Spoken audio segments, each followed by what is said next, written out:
Beautiful people out there, I greet you in the name of the Lord, and I remain your beloved Ekene.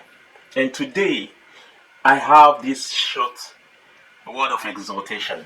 If you at this moment, for any reason, struggling with hope, please give me just 5 minutes, and you will never be the same.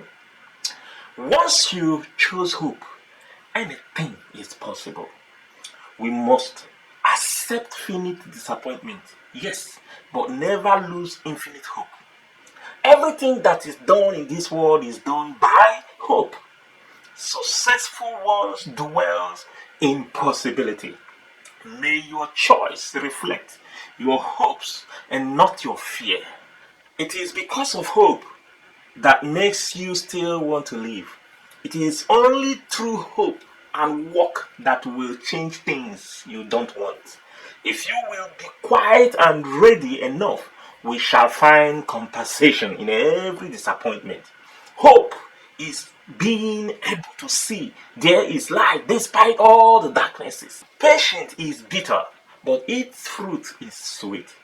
There is some good in this world, and it is worth fighting for. While there is life, there is hope. We shall find compensation in every disappointment. Yes, hope is being able to see that there is light despite all the darknesses. Patience is bitter. Patience is bitter, but its fruit is very sweet. There is some good in this world, and it's worth fighting for.